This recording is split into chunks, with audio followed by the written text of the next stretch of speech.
pessoal, tudo bem? Eu sou o Atos e eu vou conversar com vocês um pouco sobre os recursos trabalhistas.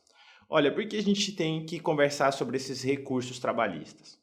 Porque a questão é um pouco diferente das outras áreas, muda um pouco em relação à vara civil, por exemplo. O que acontece na hora de fazer um recurso? Olha, o juiz profere uma decisão e dessa decisão surge ali o inconformismo da parte. A parte não necessariamente se conforma com aquela decisão do juiz, ela quer recorrer disso, ela quer levar essa questão para um juiz superior, normalmente juízes, tá, formados por um grupo ali de juízes, juízes mais experientes, juízes de carreira. Então é um direito da parte de fazer esse recurso.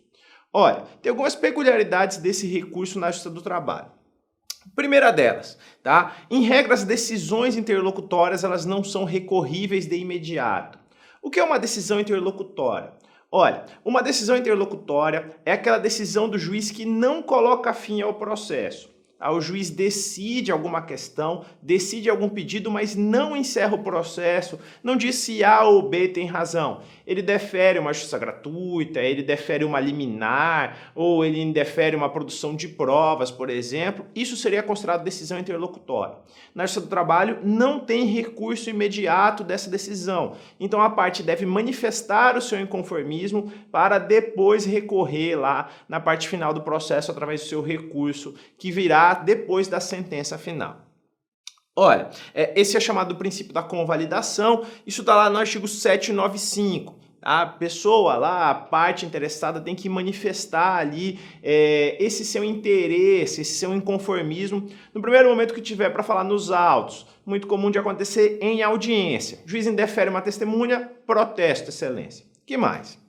Olha, algumas questões são recorríveis de imediato. Tá? De acordo com a súmula 214 do TST, uma decisão do TRT contrária à súmula ou OJ, uma decisão suscetível de impugnação mediante recurso para o mesmo tribunal, ou exceção de incompetência, aquela que eu não concordo ali com a competência que foi dada para aquele juiz, essas são recorríveis de imediato, mesmo sendo decisões interlocutórias. Então, são uma exceção a essa regra que a gente está conversando.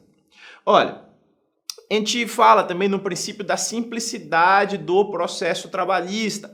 Isso está lá no artigo 899 da CLT. Diz que basta uma simples petição para desencadear essa revisão do processo. Isso na teoria. Tá? Na prática, todo mundo faz uma peça bem fundamentada ali. Eu nunca vi um recurso com menos de 5, 10 páginas. E, principalmente, na prova da OAB, não vão fazer uma simples petição, porque aí o examinador não vai considerar a peça. E mais, olha, em regra o prazo para interpor e contrarrazoar qualquer recurso é de 8 dias. Tá? Essa é a regra geral aqui na Justiça do Trabalho, prazo de 8 dias para os recursos.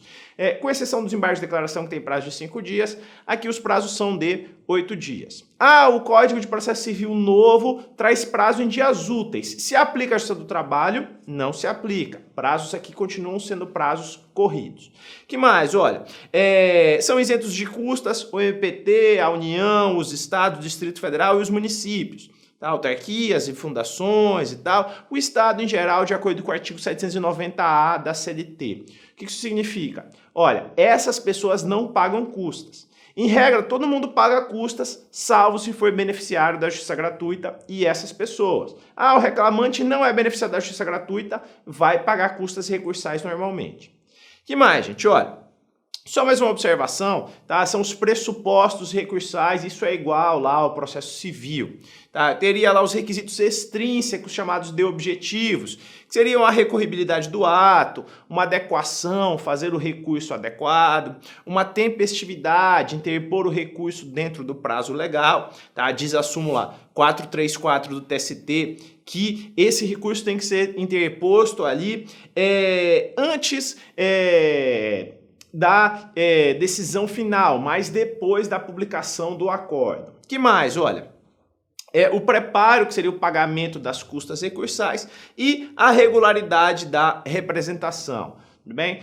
Faço uma observação, o jus postulante, aquele direito da parte pleitear sozinha, não cabe lá no TST, tudo bem? Agora, olha, quando houver algum problema nesses requisitos extrínsecos do recurso, isso é importante para nós porque pode ser uma hipótese de cabimento de embargos de declaração. Ficará interessante, a gente conversa sobre isso depois. Agora, tem os requisitos intrínsecos também dos recursos, que aí seriam legitimidade, capacidade, interesse, típico lá do processo civil. Tudo bem, pessoal? Esses são os nossos recursos trabalhistas de uma forma geral. A gente vai conversar depois passo a passo sobre cada um deles. Obrigado, fico por aqui e até a próxima.